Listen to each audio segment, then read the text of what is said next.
अनजान सफर की शुरुआत रात के 1:10 बजे थी। घड़ी की टिक टिक और सन्नाटे को चीरती सड़कें। मैं नागपुर जंक्शन जाने के लिए कैब बुक कर चुका था। कैब आई, मैं बैठा, लेकिन कुछ दूर चलते ही ड्राइवर को उल्टियां होने लगीं। उसके हाथ पैर कांप रहे थे। उसकी हालत देखकर लगा कि यह स्टेशन तक नहीं पहुंच पाएगा।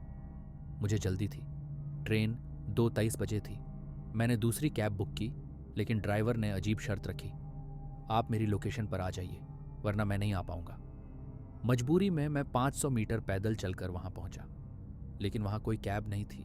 सिर्फ एक लाल रंग की ओमनी वैन खड़ी थी। मैं कैब ड्राइवर को फोन मिला ही रहा था कि तभी वैन से एक आदमी निकला। उसने मुझसे पूछा, मेरे हाथ देख सकते हो? तुम्हें उल्टे तो नहीं दिख रहे? उसका सवाल अजीब था। मैंने हंसते हुए कहा, भाई आप ऐसा क्यों पूछ रहे हैं? उसने लंबी सांस ली और कहा, हर सवारी मुझसे अचानक चिल्लाने लगती है, मुझे भूत समझकर भाग जाती है। एक औरत तो चलती कैब से कूद गई थी।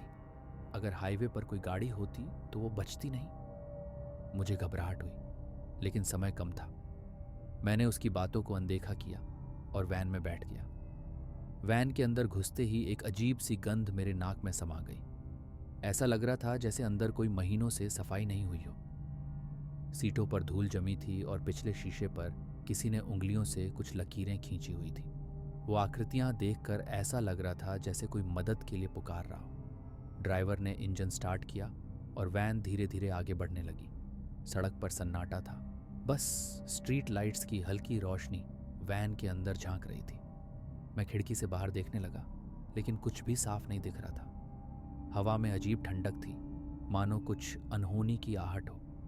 कुछ मिनट बीते ही थे कि ड्राइवर ने एक गहरी सांस ली और बोलने लगा, साहब आप अकेले सफर कर रहे हैं? मैंने सिर हिलाया। हाँ, उसने मुस्कुराते हुए कहा, अकेले सफर करना कभी कभी खतरनाक हो सकता है, खासकर इस रास्ते पर। मुझे उसकी बातों में अजीब सी बेचैनी महसूस हुई। मैंने पूछा, क्यों, क्या हुआ इस रास्ते पर? ड्राइवर ने मेरी ओर बिना देखे जवाब दिया, लोग कहते हैं कि इस हाईवे पर एक लड़की की आत्मा भटकती है। उसने इसी सड़क पर दम तोड़ा था, एक एक्सीडेंट में, लेकिन कहते हैं कि उसका शव कभी नहीं मिला। मेरा दिल जोर से धड़कने लगा। और वो लड़की कौन थी? ड्राइवर ने कोई जवाब नहीं दिया। उसकी चुप्पी और भी डरावनी थी। वैन के अंदर का माहौल अचानक ठंडा हो गया। मैंने अपनी जैकेट को कसकर लपेट लिया और बाहर देखने लगा। तभी मैंने सड़क के किनारे एक परछाई सी देखी। ऐसा लगा जैसे कोई खड़ा हो। मैंने झटके से ड्राइवर से पूछा, वो कौन था? ड्राइवर ने मिरर में देखा और कहा, आपने भी देखा? मुझे उसकी आवाज़ में डर का हल्का कंपन महसूस हुआ। हाँ, पर यह जगह तो सुनसान है, कोई यहाँ इस वक्त क्या कर रहा होगा? ड्राइवर ने धीरे से कहा, कुछ चीज़ें देखने के लिए नहीं होती साहब। वैन तेज़ी से आगे बढ़ने लगी। मेरी बेचैनी अब डर में बदलने लगी थी। मैंने घड़ी देखी, 1:40 बज रहे थे। अभी भी काफ़ी समय बचा था। तभी ड्राइवर ने एक और सवाल पूछा, साहब अगर आपको पता चले कि जिस गाड़ी में आप बैठे हैं उसमें पहले भी कुछ भयानक हुआ था, तो क्या आप सफ़र जारी रखेंगे? मैंने उसकी आंखों में देखा। वो आंखें गहरी और भावहीन थीं। मैंने कोशिश की कि नज़रें फेर लूं, लेकिन कुछ था उसमें जिसने मुझे जकड़ लिया। मैंने हल्की आवाज़ में कहा, आपका क्या मतलब है? ड्राइवर ने कहा, इस वैन को लोग मौत की ओमनी कहते हैं। मेरा दिल तेज़ी से धड़कने लगा। मैंने दरवाजे की ओर देखा, लेकिन वो अंदर से लॉक था। मेरी सांसें तेज हो रही थी। ड्राइवर ने धीरे से कहा, अब तो आप सफ़र शुरू कर चुके हैं साहब, अब वापस लौटना आसान नहीं होगा। वैन की खिड़की पर अचानक ओस जमने लगी। उसमें एक शब्द उभर आया, हेल्प। मेरी चीख निकलने वाली थी कि तभी वैन ने एक जोरदार झटका खाया और रुक गई। ड्राइवर ने गहरी सांस लेते हुए कहा, अब तो सफ़र और भी दिलचस्प होगा। अनजान सवारियां कैब चलने लगी। पीछे की सीट पर कई बैग पड़े थे। मैंने पूछा, भैया ये बैग किसके हैं? ड्राइवर मुस्कुराया, जो लोग मुझे भूत समझकर भाग गए वो अपना सामान भी छोड़ गए। मेरा मन बेचैन हुआ। मैंने एक मोबाइल उठाया। फ़ोन चालू था, अनलॉक भी। भैया नाम से एक नंबर 17 बार डायल किया गया था। मैंने 18वीं बार कॉल लगा दिया। रिंग बजी, लेकिन किसी ने उठाया नहीं। तभी ड्राइवर ने कहा, भैया कॉल नहीं उठाएंगे साहब? उस रात भी नहीं उठाया था। मेरा खून जम गया। तुम्हें कैसे पता मैं भैया को कॉल कर रहा हूँ? ड्राइवर ने धीमे से कहा। क्योंकि उस लड़की ने भी यही किया था। वो चिल्ला रही थी कि मैं उसे मार डालूंगा। मैंने डरते हुए फ़ोन को वापस सीट पर रख दिया। मेरे दिमाग में अजीब अजीब ख्याल आने लगे। तभी वैन के अंदर ठंडक बढ़ने लगी। खिड़की पर कोहरा सा जमने लगा और उस पर कुछ उभरने लगा। हेल्प! मेरा दिल जोर जोर से धड़कने लगा। मैंने घबरा कर ड्राइवर की ओर देखा, लेकिन उसकी नज़रें सीधे सड़क पर थीं। उसने जैसे कुछ देखा ही नहीं था। भाई, ये क्या है? मैंने कांपती आवाज़ में पूछा। ड्राइवर ने कोई जवाब नहीं दिया। उसका चेहरा बिल्कुल भावशून्य था। मुझे कुछ समझ नहीं आ रहा था। मैंने खिड़की से बाहर देखने की कोशिश की, लेकिन अंधेरे में कुछ साफ नहीं दिख रहा था। तभी पीछे से एक अजीब सी सरसराहट सुनाई दी। मैंने पीछे मुड़कर देखा। बैग्स के बीच एक सफ़ेद साड़ी में लिपटी आकृति दिखाई दी।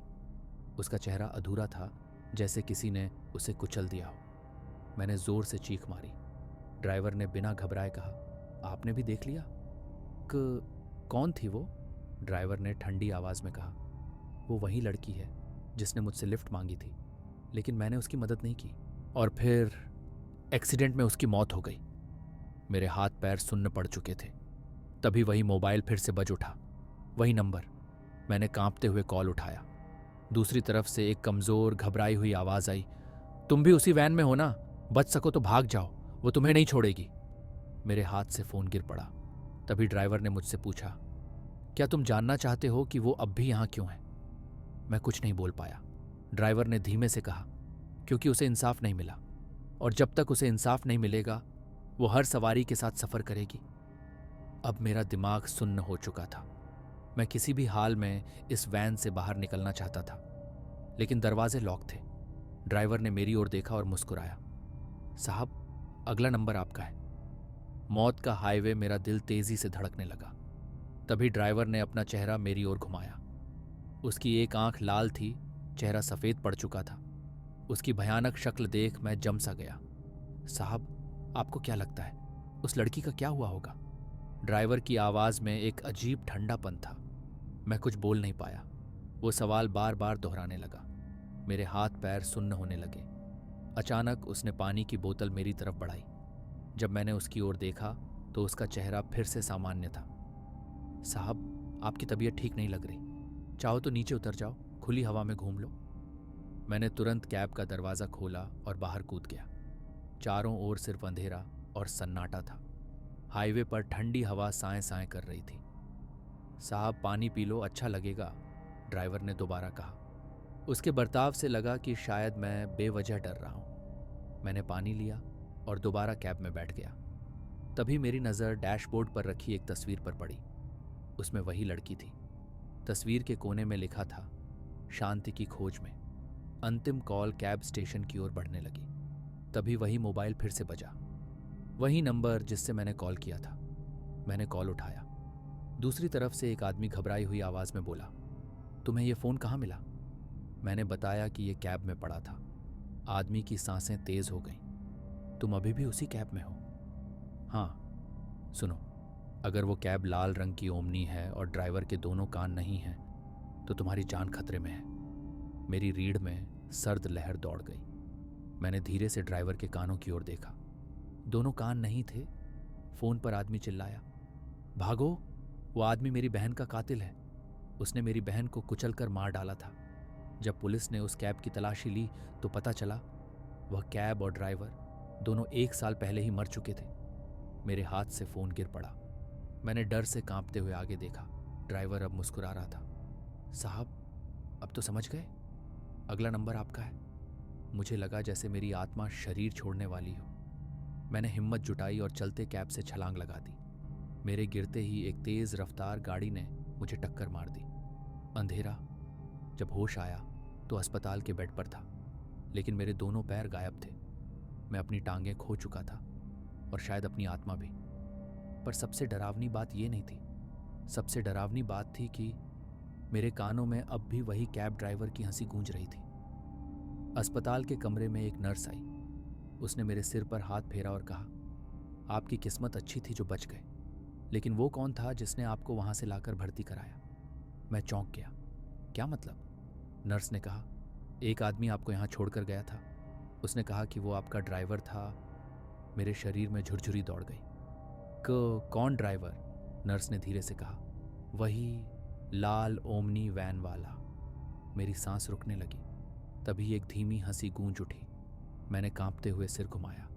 खिड़की के बाहर वही लाल ओमनी खड़ी थी और ड्राइवर मुझे घूर रहा था। कहानी अभी खत्म नहीं हुई, क्योंकि अगला शिकार पहले से ही चुना जा चुका है। कहीं वो तुम तो नहीं?